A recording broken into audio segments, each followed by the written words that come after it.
My name is Ryan. This is I'm Jinsey. Jinsey. And we're Smile Smile. We're from Dallas, Texas.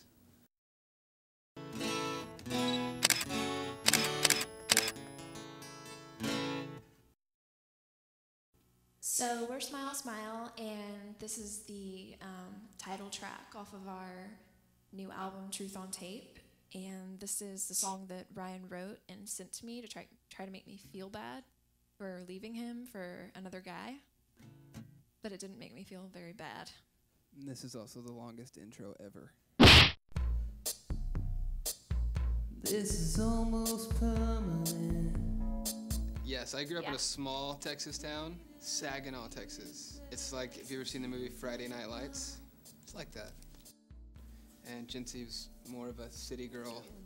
City. I'm from a suburb. It's called Plano. We were on MTV for heroin use, so that was cool. So, I went to a Maxim party, of this party at a theater trying to find the next Maxim girl. And I wasn't auditioning or anything. I was No, just no. going. So my friend Jonathan, I told him to bring a girl with him, and he brings Ryan. And I'm like, Ryan? I'm like, oh, okay, whatever. So I got us into this party, and Ryan was in line, and he had to use the bathroom, and it was a Maxim party, so the line for the guys' bathroom there are was a really million long. guys and 10 girls. There's like no girls there, because no one wants to like go see half-naked women, apparently, except for me. And It's true. And So I had to go to the bathroom really bad, and I so guess I took Ryan out of the men's line and took him into the women's restroom. And as we're walking through, I had never spoken to Jinsey before in my life. This girl grabs me by the arm and is taking me into the women's bathroom. As we're walking to the stall together, she tells the other girls in the bathroom, she says, "It's okay, he's gay." And I was like, okay, well, And he was like, uh-huh. whatever, I had to go to the bathroom really bad. So anyway, we go in the stall. Our first conversation ever was in a stall in the women's bathroom at the Granada Theater in Dallas, Texas. And then we started dating after that and started making music together pretty quick after that.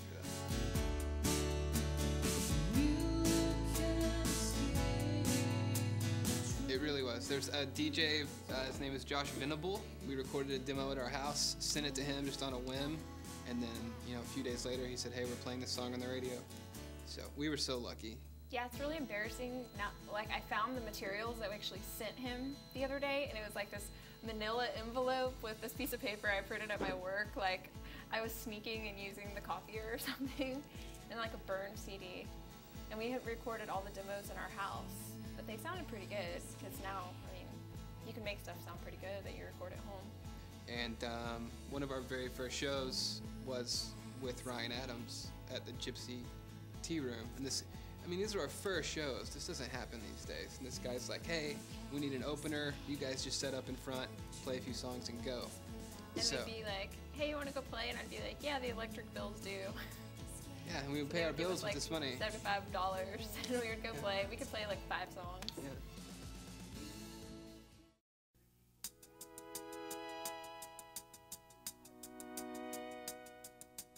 It was a long time coming as far as it being released, but there was a lot of personal and emotional stuff to go through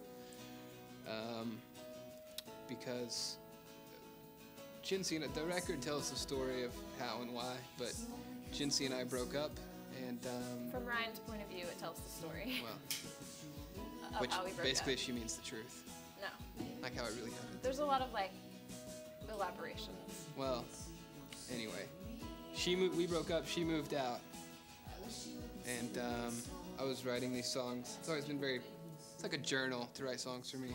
Just like, literally how I'm feeling, what's happening, and put it to music. But I would do that and record the songs and email them to Jinsey, really to say, "Look what you did to me, look how much you're hurting me." And kind of the ultimate comeback to that is to just look at it constructively and go, "Oh, hey, what's this song? I kind of like this. Maybe we change a chord and some words, So I was frustrated. I wanted her to say, "Oh, I'm sorry you're so sad," or "I'm sorry, whatever." And she was just like, "Oh, that sounds pretty good. Maybe we'll do something with that." And before you knew it, we had 10 or 11 of them, and here we are.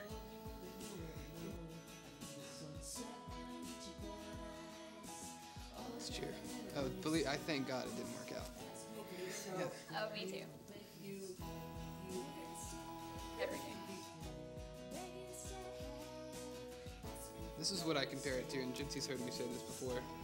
You break up with someone, especially under the circumstances that we broke up, typically, one, you don't ever want to talk to them again. And two, if you do run into them, you know, it's very weird, you get upset, it brings up a lot of emotion. To play these songs on stage when we, you know, tour and perform, it's like running into an ex every night that you don't want to see. That's what it feels like to play the songs. But we've kind of become used to it, and we've forced ourselves to become used to it. So what's awkward for... I'd say we. You. Yeah, sure. But we've become maybe numb to it a little bit, but, you know, everybody wants in these days, Twitter, Facebook, whatever. And my thinking is, you know, you want in? Here you go.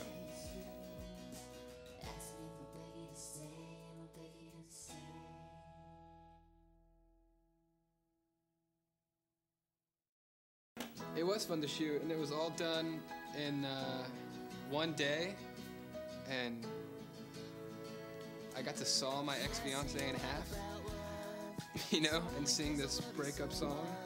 It was a blast. It was, you know.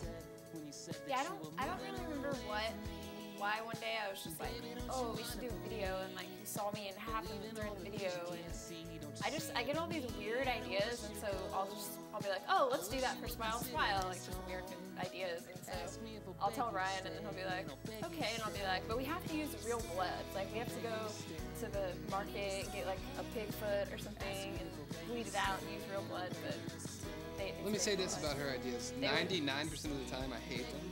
No. But this time was one of the few times when I was like, that is, yes, please, let's do that then. Anyway, it turned out great. And that's Ryan's real mustache. I don't know. What's weird is we don't ever physically touch each other. There's not a hug. What does that have to do with anything? There's not, no, because it's not friendly. It's not. It's become this business relationship, and, you know, sure, we drink and laugh and have a good time sometimes, and we're in the room together. But I'm not gonna admit that. We're frenemies. Well, it's funny because I was driving one day and Ryan called me and he said, I have this idea for our album cover, but I have to draw it for you and send it to you. And I was like, don't draw it. Just tell me what is it? And then he was like, well, I want to be nude. And then it was so weird because I had been thinking too, like we should be naked on our album because everything's just out there.